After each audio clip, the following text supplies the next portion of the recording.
Nada. En primer lugar, agradeceros a María Teresa y a ti, Conchita, haberme invitado. Para mí es un honor. Lo sabéis, las dos fuisteis magníficas profesoras mías y os estoy muy agradecido por darme esta oportunidad a mí y al resto de los, iba a decir los jóvenes investigadores, pero en mi caso esto de joven ya no, digamos noveles mejor. Bueno, y ya sin más preámbulos, pues voy a empezar con mi conferencia. Mi tesis doctoral, como ha dicho Conchita, se encuentra todavía en una primera fase y tiene como objetivo el estudio del alcance y la evolución iconográfica de las llamadas órdenes redentoras de cautivos. El fenómeno del cautiverio y las negociaciones mantenidas para el rescate de los prisioneros cristianos es uno de los problemas capitales para el mundo mediterráneo, singularmente después del final de la Reconquista y la posterior expulsión de los moriscos en 1609. El comercio fue intenso entre los reinos cristianos y las taifas y reinos musulmanes del interior de la península, así como con los reinos norteafricanos. Cereales, textiles, especias, cueros, nunca dejaron de circular, pero hubo un comercio que tiende a olvidarse, que es el de los seres humanos. Ciudades como Argel o Tetuán tenían como principal fuente de ingresos la venta de cristianos apresados en el mar o en las costas peninsulares.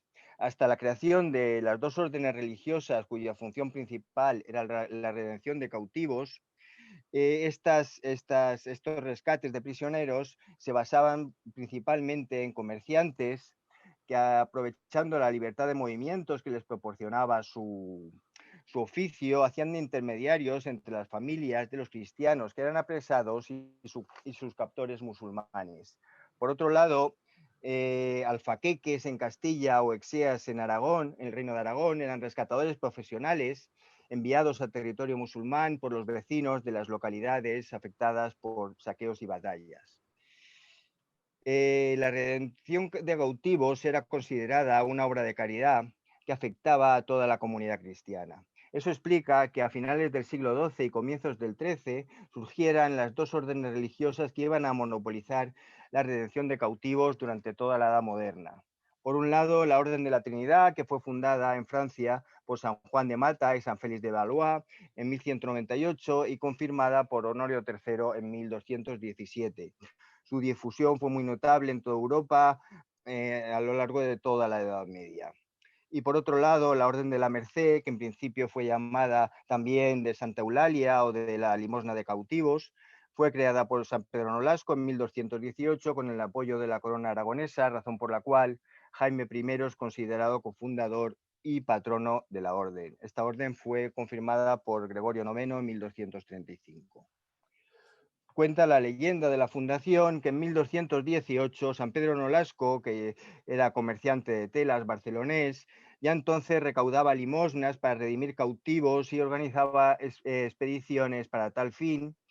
Jaime I el Conquistador, que en esos momentos estaba planificando la reconquista de Valencia y de Mallorca, y San Raimundo de Peñafort, monje dominico que era confesor de San Pedro Nolasco, tuvieron cada uno de ellos una aparición milagrosa de la Virgen de la Merced que los combinaba a fundar una orden religiosa cuya misión principal fuera la redención de cautivos. Por ese carácter de inspiradora de la orden, la Virgen de la Merced es su principal devoción y patrona. Ya en la primera constitución de la Orden Mercedaria de 1272 se expresa ya la principal misión de la orden y su carisma especial, el denominado cuarto voto mercedario. Los frailes mercedarios a los tres votos de obediencia, castidad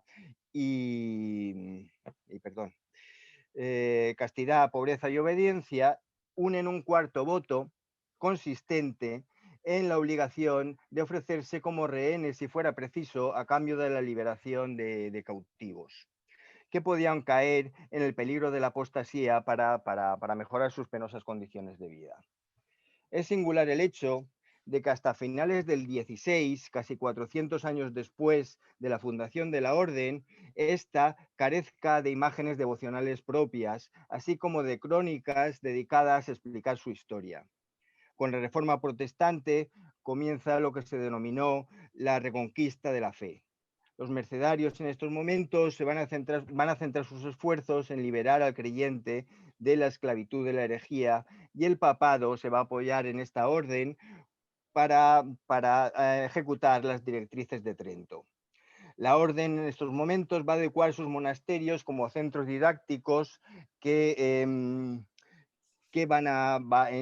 cuyas paredes se van a plasmar las directrices del concilio. Durante todo el periodo barroco no se van a escatimar bienes por parte de la orden para remozar sus monasterios y fundar nuevos.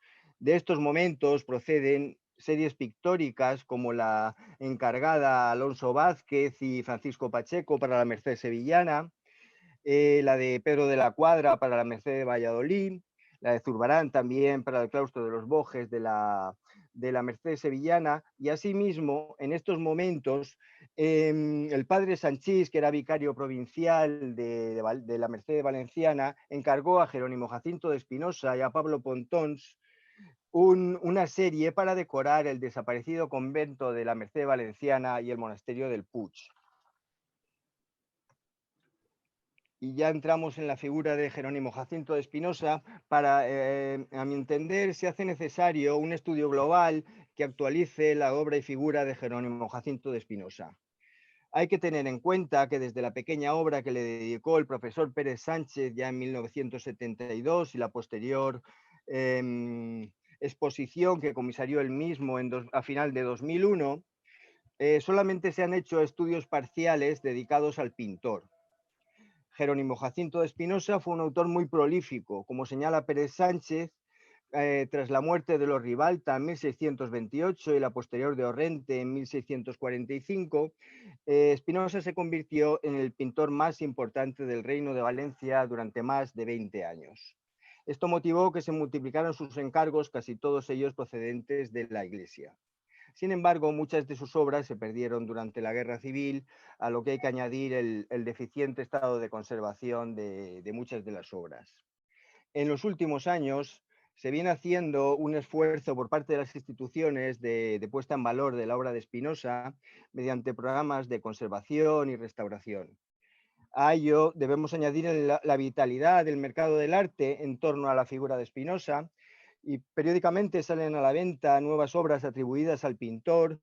Por poner solo dos ejemplos, esta Santa María Egipciaca que estamos viendo, que salió en 2018 en una subasta barcelonesa con un precio de salida de 6.000 euros, alcanzando un remate de 105.000, o estos vendedores de frutas que adquirió el Prado en 2008, pensando sus especialistas que se trataba de una obra costumbrista flamenca, y que al efectuarse una completa limpieza, ya que el cuadro se encontraba muy deteriorado, se encontró la firma de Jerónimo Jacinto de Espinosa.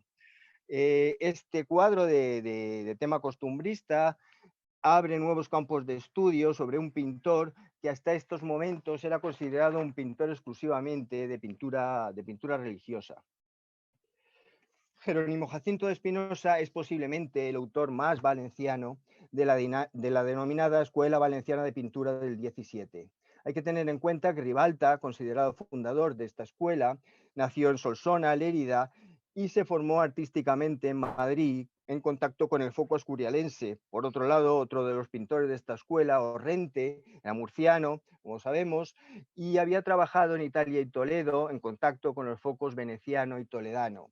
Por lo tanto, entre los más importantes integrantes de esta escuela valenciana, solo Espinosa, que nacido en Cocentaina, un pueblo de Alicante, y cuya carrera se desarrolló íntegramente dentro del Reino de Valencia, puede considerarse siempre un pintor íntegramente valenciano.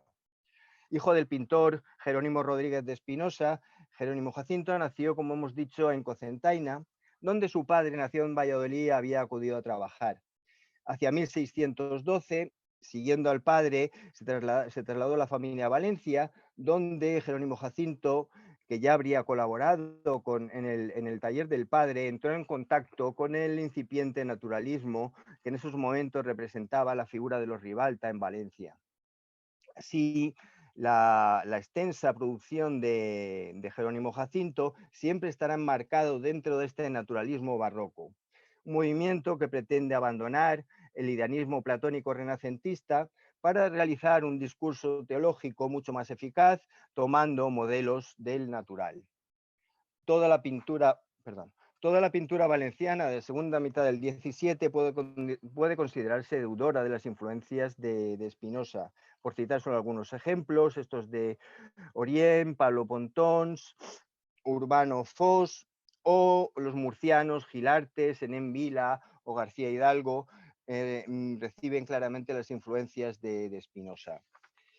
Ya entramos en la serie mercedaria que realizó Spinoza. Precisamente esta es la primera obra de madurez del artista, que tiene por tema el rescate no de un prisionero cristiano, sino de una obra devocional. El lienzo representa un hecho que tuvo una gran resonancia dentro de la sociedad valenciana de su tiempo. Hacia 1539 dicen las fuentes que unos vecinos de Perpiñán o de Gerona, ya que las fuentes son ambiguas en este sentido, encargaron a un escultor valenciano, cuyo nombre tampoco nos proporcionan las fuentes, la imagen de un Cristo crucificado. Cuando se embarcó esta imagen rumbo a su destino, unos piratas berberiscos apresaron esta nave y llevaron la imagen a Argel. Según la tradición, los piratas intentaron quemar la imagen, pero no pudieron. Los hermanos Medina, unos comerciantes valencianos que se encontraban en Argel ejerciendo su oficio, quisieron rescatar la imagen, ofreciendo pagar su peso en plata. El pirata berberisco aceptó la oferta de estos comerciantes, pero al equilibrarse la balanza con solo el peso de 30 reales, el corsario pensó que los comerciantes intentaban engañarlo. Tras repetirse el pesaje en presencia del cadí, con idéntico resultado, el cadí ordenó que se ejecutase lo pactado. El Cristo se llevó a Valencia en 1560, realizándose una solemne procesión, como podemos ver en este cuadro, y se trasladó al desaparecido convento de Santa Tecla. Cuando desapareció este convento, en la actualidad se encuentra en la iglesia de San Esteban. Spinoza se encontró para la realización de este lienzo con la dificultad de que no existían precedentes iconográficos sobre esta temática, lo que le obligó a inventar una nueva composición. Para resolver el problema pudo tomar como modelo los dos cuadros, estos dos preparativos para la crucifixión de los Ribalte, padre e hijo, ejecutados pocos años antes. El esquema apiñado de la composición revela la influencia del círculo ribaltesco. La iluminación intensa y dirigida demuestra su dominio del tenebrismo incipiente en estos años. Por otra parte, destaca la galería de retratos y la variedad de gestos de los protagonistas, el asombro del cadí, como podemos ver, la desconfianza del pirata, la curiosidad de los espectadores.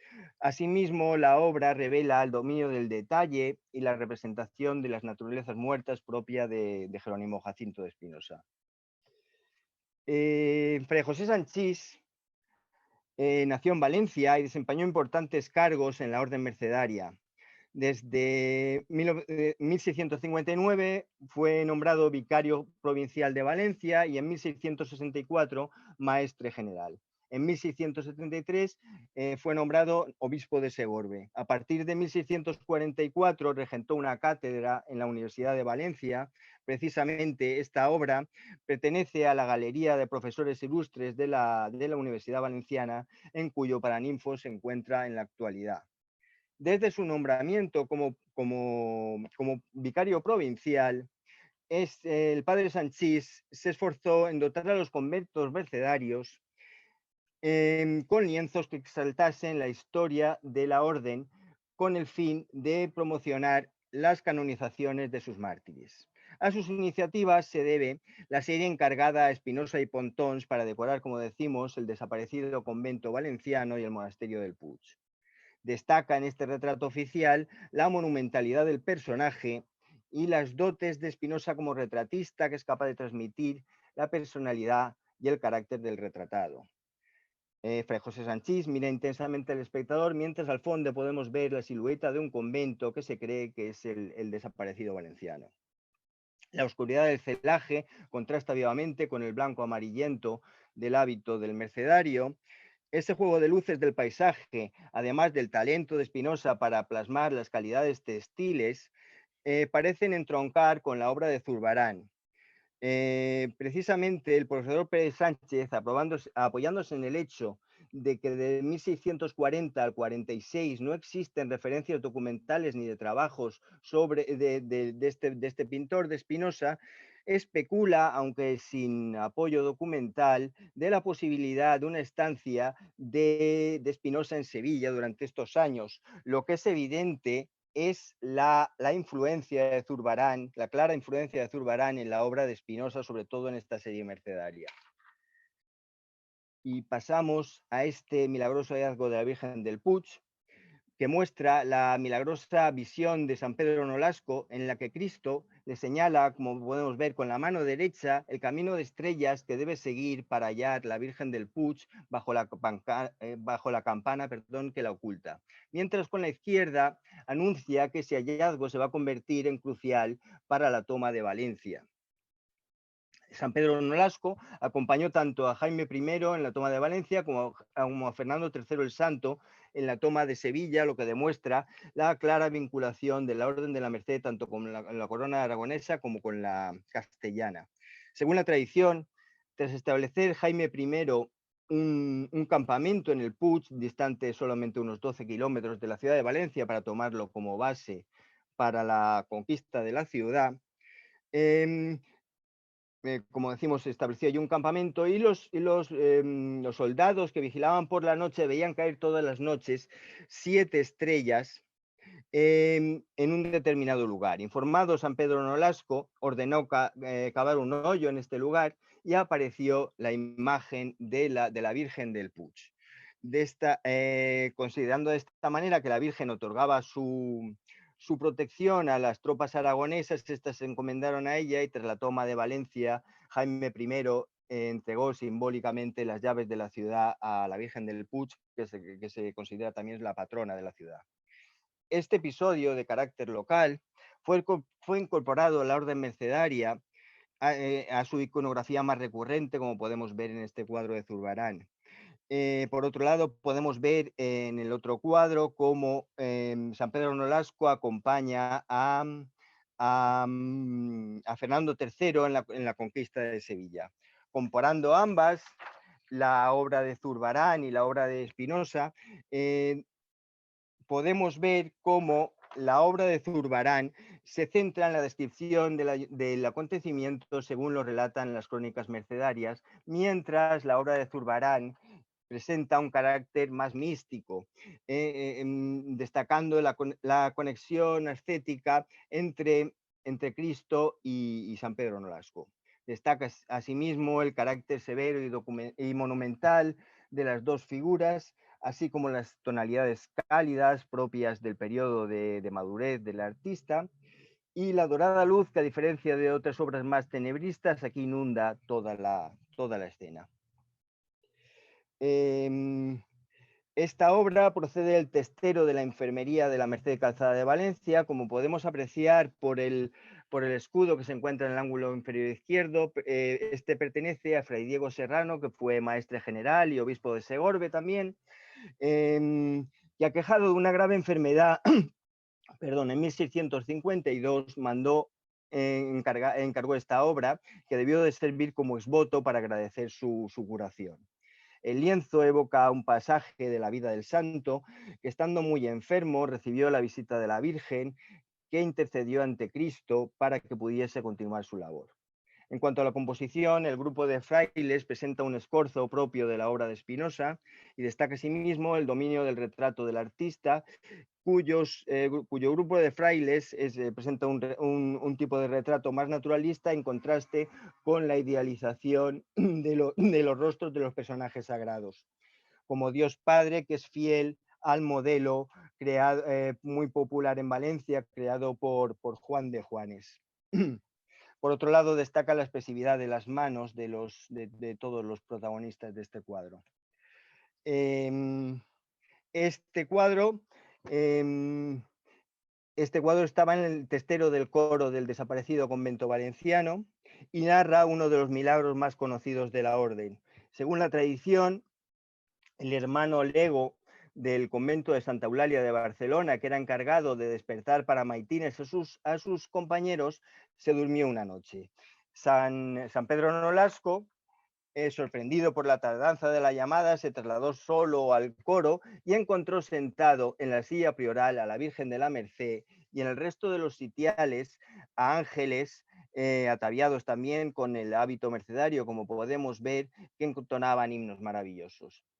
Este hecho milagroso dio origen a la tradición de la Orden de la Merced de colocar siempre presidiendo sus coros a este tipo de vírgenes, que son las vírgenes comendadoras, que siempre, como podemos ver, sostienen en su mano izquierda un libro de horas cerrado, mientras con la mano derecha la acercan a su pecho en un gesto retórico, como meditando la palabra de Dios que acaba de leer.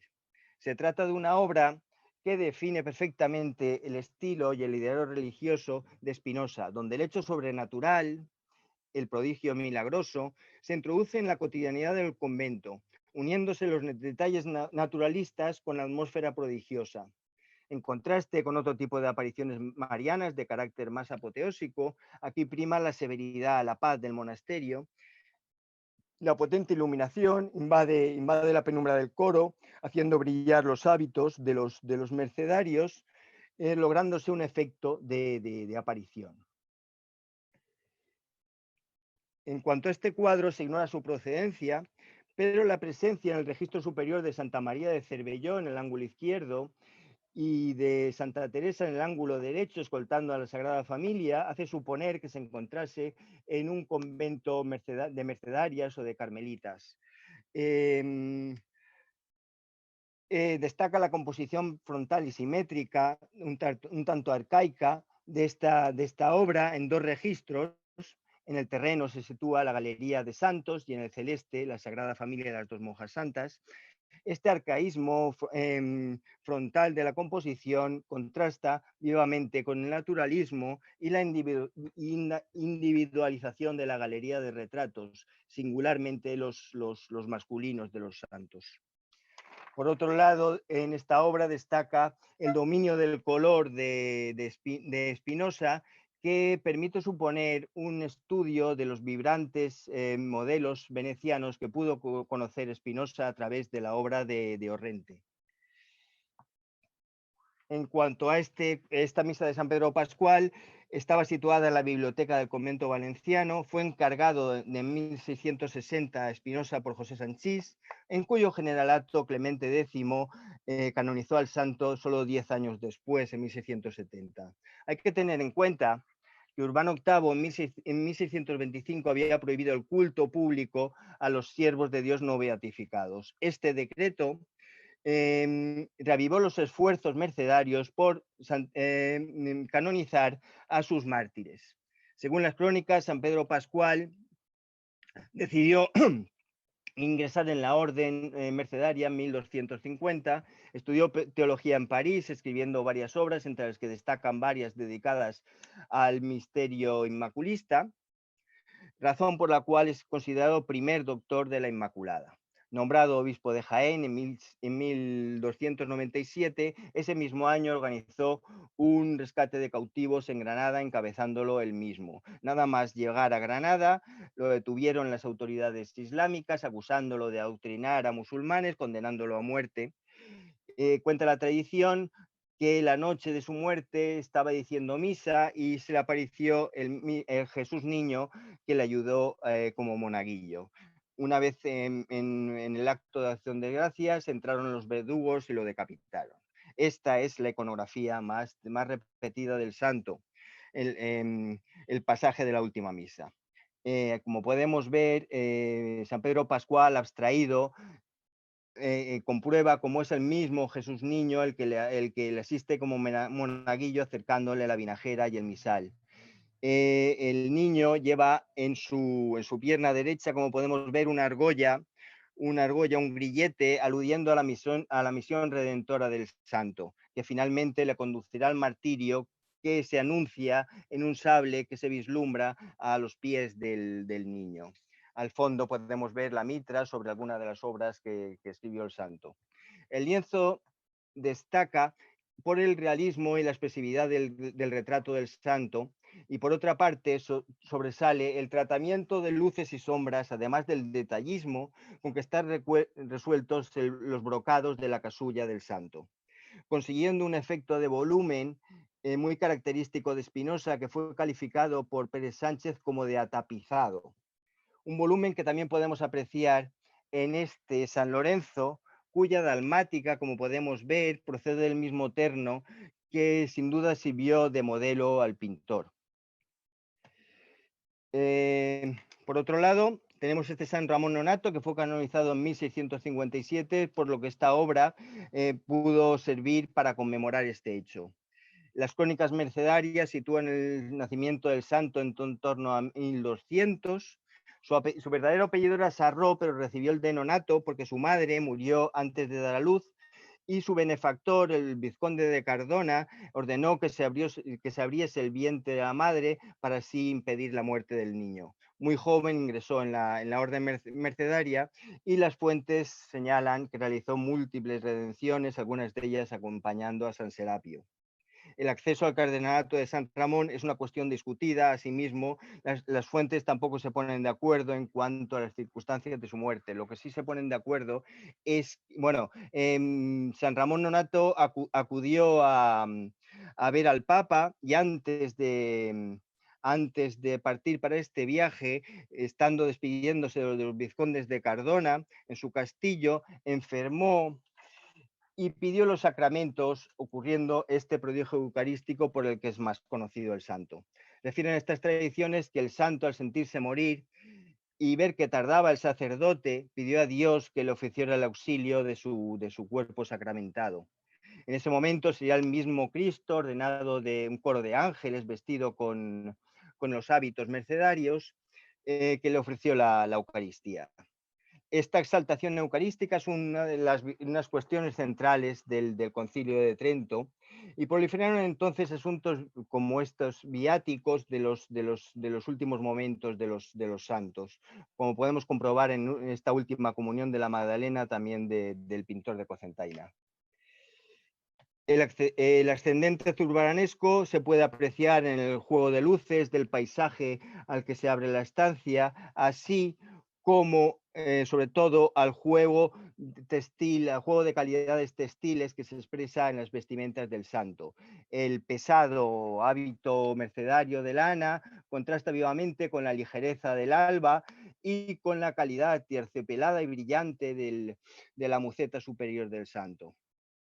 Asimismo, destaca el dinamismo que presenta y los escorzos que presenta el grupo angélico superior, que también es algo muy característico en la obra de Spinoza. Y por último, la última obra que vamos a ver es este Jerónimo Calmey, que fue un mercedario francés muerto en 1558, doctor en teología, que escribió varias obras, singularmente una dedicada a glosar el Cantar de los Cantares, este Super Cantica Canticorum. Precisamente en este lienzo se muestra al santo escribiendo esta obra, y extasiado, como podemos ver, con una pose retórica un tanto teatral, contempla como ante él se aparece la Inmaculada rodeada de un coro angélico.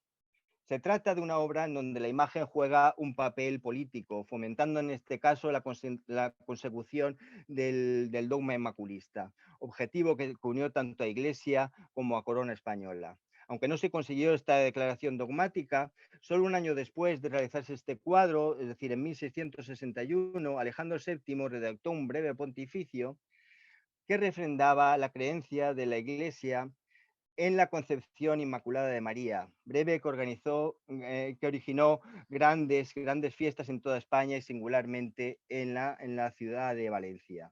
El tipo de Inmaculada que presenta Spinoza se adapta al modelo de Purísima defendido por el Tratado de Pacheco, y es una Inmaculada un tanto rígida y monumental, propia de la influencia de Juan de Juanes y que se aparta del dinamismo que ya empezaban a adquirir otras inmaculadas de esta segunda mitad del 17. Y ya como conclusiones, el profesor Angulo, en su obra dedicada a la pintura del siglo XVII, al referirse a esta minuciosidad, a este detallismo que presenta Spinoza en sus obras, afirma que este gusto por el detalle de Spinoza llega a distraer del sentido religioso de las obras, señalando que a éstas le falta la chispa de lo divino. Por supuesto, sin censurar al profesor Angulo, hay que advertir que Spinoza no es más que un hijo de su tiempo. La piedad de todo el 17 se encuentra fuertemente apoyada en obras como los ejercicios espirituales de San Ignacio de Loyola, y en ella el fundador de los jesuitas recomienda buscar en lo cotidiano, en su entorno cercano, en el entorno cercano de cada fiel, la figura de Cristo. Precisamente es esta la idea central, la idea fuerza que persigue Spinoza en todas sus obras. En ellas, el prodigio maravilloso, el milagro, se introduce en la cotidianidad, en la vida diaria de los fieles y en el interior de los monasterios para hacer más cercana esa chispa de lo divino de la que hablaba Angulo. Y sin más, muchas gracias.